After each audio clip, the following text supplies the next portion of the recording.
were realistic about the fact that we could lose a lot. And timing can be instantaneous, as the Oak Fire was. We get complacent in the area where we have not had major fires. We see it around us, but we need to realize that it only takes one little ember and it can change everything. I've lived here my whole life and I've certainly never seen anything like this. It was a good wake-up call to the power of what the river can do. We're certainly going to see more of these type of events moving forward. There's no reason to think that this is kind of a one and done.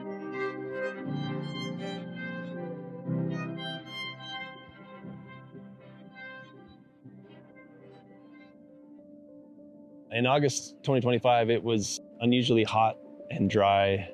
Flows in the San Juan River were close to single digits, if not just right around 10 CFS. We used to have a fire season. Now it's pretty much a fire year. There's been just a huge increase of fire behavior. Fires doing stuff that we never thought it would do before, and it's breaking records. I think right here with Pagosa Springs itself, we have a lot of people living in the forest. The whole area is within the wildland-urban interface. We decided we wanted out of the city, so we just thought this is a good place, and we wanted to start ski business, which we did. And then we built our house, and in this exact spot right here, this house. So that's how we came to be in Pagosa. The forest here was very thick, which it still is, but we loved the privacy factor. Back then, I don't think we thought much about fire. Obviously, 40 some odd years, there's been a lot of changes. I think that kind of increased knowledge as time went on. We saw there was more fires statewide, and insurance was starting to apply pressure. Probably 25 years, at least, I would say. We've been doing some mitigation. We did thinning out in the front, trying to make it a healthier ponderosa forest. The thing about mitigating oak brush is that it is tenacious. You can get out there and cut it, and then it just springs back up. The prevailing winds come from the west and up that hill, and I always feared the hill over here because it would climb the hill naturally and then be aided by the wind, and so we got rid of those oaks. We definitely were trying to be proactive on it. When I first pulled up on scene of the fire, we could see that this wasn't a normal wildland fire. The fire activity had already turned borderline extreme. The fire started in a property that had no mitigation, which allowed the fire to quickly move into the trees. It was starting to go into the canopy, 100, 150-foot flame lengths in a residential neighborhood.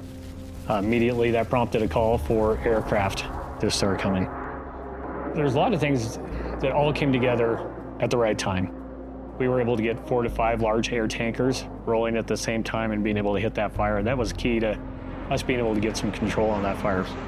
With suppression efforts, us having crews available, ready to go. We had a great volunteer response, was able to get out there.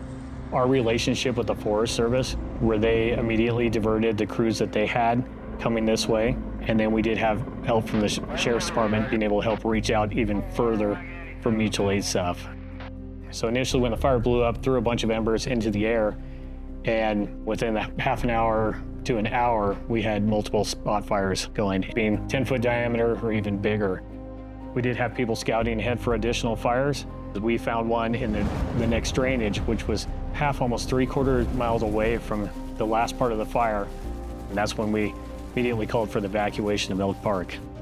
We had a lot of good mitigated properties up top, but if it made it through those properties and dropped into Martinez Canyon, that's just a straight shot right into a populated portion of Pagosa Springs. And that was a huge concern of ours.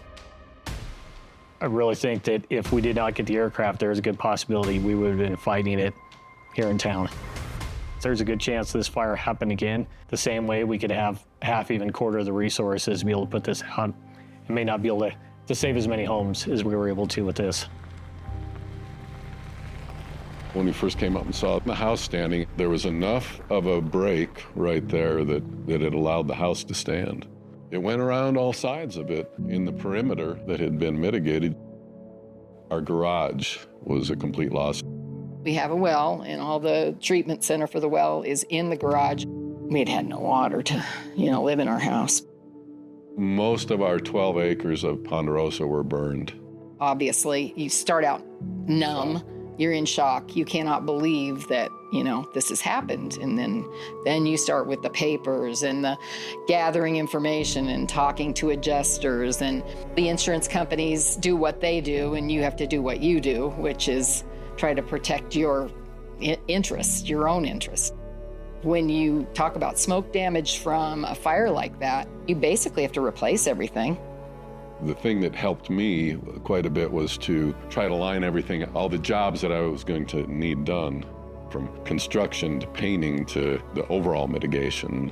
Sometimes you have to network into other areas, maybe public adjusters, hopefully not lawyers. But there's people out there that can help you navigate this without having it all come crashing down on you. We were out for 6 months. It's interrupted lives and cost hundreds of thousands of dollars. I don't wish this on anyone in terms of the difficulty of it. You don't want your life to be all about the fire. It takes your time, and that's kind of precious. It's precious to everyone.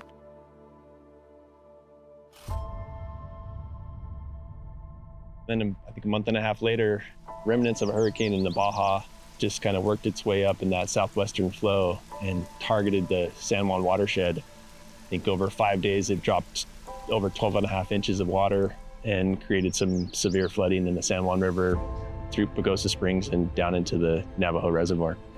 It was a really quick change. In the matter of a few days, it went to 20 CFS all the way up to 8,500. I think it was estimated it's between a 25 and 40 year event, so substantial but not 100-year event. The misconception on the 100-year flood is that you have a 100-year flood once every 100 years, but really those statistics are that every year you have a 1% chance of a 100-year flood. So it could happen back-to-back years, certainly in the realm of possibility. And then I think the other thing that complicates it is it's a changing climate. One thing that became clear, and I saw it all through town, places where homeowners or landowners had cleared the bank so they could see the river better or have better access were more vulnerable during the flood event for massive erosion. So I think that's important to remember the importance of the riparian vegetation. In some ways, it's the opposite of fire mitigation, where you're trying to thin out fuel for fire risk. In the river corridor, you want to maintain as much bank vegetation as possible for the stability. This event was actually really fortunate in the way that it kind of displayed the power of the river and the space that a river requires. It wasn't the biggest flow we could have, but it was significant to let everyone know that who's really in charge. So I think it's important to think about that moving forward as a community, the benefits in the long run of giving river space and thinking about the potential of flood events in the future and how we develop in the active floodplain. There's no reason to think that this is a kind of a one and done. We're in a time of more extreme events. Definitely the thing is we need to be prepared. Complacency is always the key thing. I think you have about 2 years after an event that people are still thinking about things. I really feel that it's imperative to get the word out there. Tell your neighbors and friends, because they could save your home by doing work on their property. Mitigation can be very daunting. Start small. Keep the brush trimmed around your house. Don't have tree limbs touching your house. Keep grasses, weeds, and mowed down. Obviously, if we do have time to be able to look at houses and do structure protection, the people who did more were more likely to help. If we have to commit a firefighter for 3 hours to make a house safe, we're not going to do that if we can make 10 others safe during that time. It can be expensive to hire somebody to do the mitigation. I would like to be able to convince more people to do some volunteer time to help others, those that can't, such as our elderly neighbor. We're trying to make it easier. Maybe there's something to be said about what neighbors maybe could do for each other even. It is about community.